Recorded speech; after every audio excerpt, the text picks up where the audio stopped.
Salut à tous, on se retrouve aujourd'hui pour le bilan du mois d'avril. J'ai 6 livres à vous présenter, dont 3 qui ne sont plus là puisqu'ils sont déjà repartis à la bibliothèque.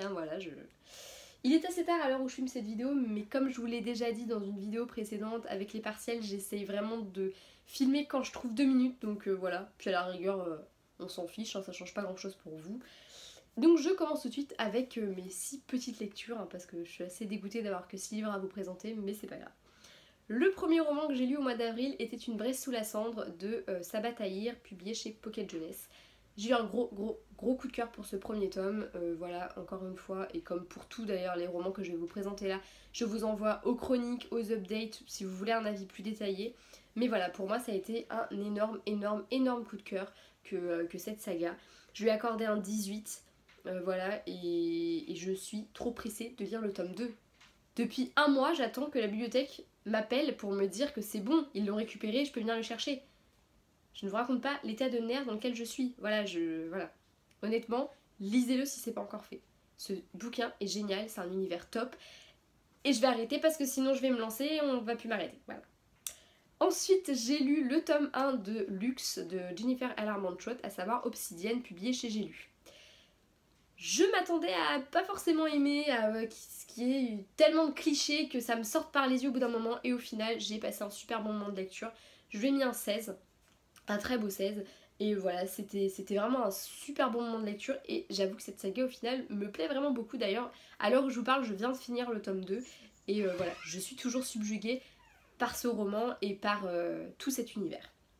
Ensuite, j'ai lu Confess de Colleen Hoover, où on change complètement de thème, on n'est plus du tout dans le young adulte, on est dans la romance, et ça a été une romance coup de cœur. C'est super rare que j'ai des coups de cœur pour ce type de lecture, ou en tout cas à ce point, et plus je pense à ce bouquin, plus ça me conforte dans l'idée que c'était bel et bien un coup de cœur. Je lui ai attribué un 17, et encore une fois, je vous le conseille vivement, vraiment. Ensuite, on va arriver au roman où là ça pique un peu plus, on va dire. Il s'agit de Glassword, le second tome de Red Queen de Victoria Aveyard, publié chez le Livre de Poche. Ce livre-là a complètement plombé mon mois d'avril. Pour la petite histoire et pour ceux qui n'auraient pas suivi mes aventures livresques précédentes, j'avais très bien commencé mon mois, en 1 semaine et demie de temps, j'avais lu les 3 autres livres, j'étais très contente. Et est arrivé ce petit bouquin que j'ai mis 10 longs jours à lire. Et je dis 10 longs jours parce que c'était insoutenable. Je vous jure qu'au bout d'un moment, j'en avais ras-le-bol. Il est tellement lent, tellement long. C'est impressionnant. Et il m'a plombé complètement mon mois parce qu'au final, la fin du mois arrivait, j'avais pas que ça à faire en fait après que de lire. Et c'est vrai que c'est vraiment lui qui a fait que tout mon mois d'avril a été complètement plombé. Et moi qui avais bien commencé au niveau des lectures, enfin voilà, je turbinais bien, au final voilà. Je lui avais attribué un 15, mais à l'heure d'aujourd'hui, et plus j'y réfléchis, je ne peux pas attribuer un 15 à un livre qui m'a autant déplu au final. C'était même pas plaisant de le lire sur la fin, du coup je lui attribue un 13. Voilà. Mais ensuite, voilà, on va dire que la fin de mon mois n'était pas si pourri que ça en termes de lecture, puisque j'ai découvert Une fille dangereuse de Teresa Totten, publiée chez Hachette, que j'ai beaucoup aimé. Honnêtement, ça a été une très belle découverte, je m'attendais pas du tout à ça. Enfin, au niveau de l'histoire, si, mais au final, je m'attendais pas à être autant prise au trip, surtout selon certains trucs qui se passent, je m'attendais au contraire en fait à être presque déçue de ce que j'attendais, et au final, pas du tout. Je lui attribue un 16, et je vous conseille encore une fois très vivement ce roman-là, d'autant plus que je trouve qu'il a pas fait énormément de vagues, et je trouve ça dommage parce qu'il est vraiment sympa. Enfin, j'ai clôturé le mois d'avril avec La Faucheuse de Neil Shusterman, publié dans la collection R de chez Robert Laffont.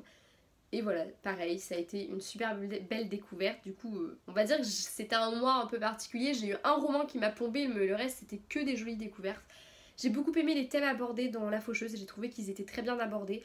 Et voilà, je suis trop contente d'avoir lu ce bouquin. Depuis sa sortie, j'avais envie de le lire, donc c'était l'occasion un peu de le faire. Enfin, j'avoue que je tenais plus en place en fait. À chaque fois que je le voyais, j'avais envie de le lire, donc je me suis un peu écoutée aussi pour le coup, et du coup, je l'ai lu et je l'ai adoré. Je lui ai attribué un 17 parce que je pouvais pas lui mettre un 18 comme Une braise sous la cendre, c'est pas la même chose. J'ai pas eu un coup de cœur absolu non plus pour ce bouquin, alors que pour Une braise sous la cendre, c'était le cas, donc voilà, après un 17, ça reste une très bonne note, et il me tarde vraiment de découvrir la suite de ce roman. Parce que cet univers me plaît trop. Voilà, voilà. J'y crois en fait à cet univers, c'est tout simplement. Voilà, Je m'arrête là puisque de toute façon j'ai terminé de vous présenter mes 6 petites lectures, hein, voilà, c'était pas non plus exceptionnel. Je pense que le mois de mai sera plus chargé parce qu'en fait je crois qu'à l'heure où je vous parle, je suis déjà en train de lire le 6e livre de mon 6e livre tout simplement. Donc je pense que, voilà, à moins que je m'arrête d'un coup de lire, je pense vous en présenter beaucoup plus au mois de mai. Je vous renvoie encore une fois aux updates, aux chroniques, comme vous préférez, pour un avis plus détaillé de ces romans-là. D'ailleurs, au passage, je fais ma propre pub. J'ai changé un peu le système des chroniques sur le blog, elles sont plus longues. Et ça commence avec une fille dangereuse. Donc les 2 dernières chroniques en fait du mois d'avril sont un peu différentes de celles que j'avais avant. Donc si vous faites un tour sur le blog, n'hésitez pas à me dire ce que vous en pensez. Et si vous préférez des chroniques plus détaillées comme ça, ou à l'inverse, si vous préfériez un format plus court comme avant. Voilà, voilà. Je m'arrête là, je vous fais des bisous, je vous dis à la prochaine. Et puis jusque là, lisez bien, hein, voilà, parce qu'après tout, c'est ça qui nous intéresse.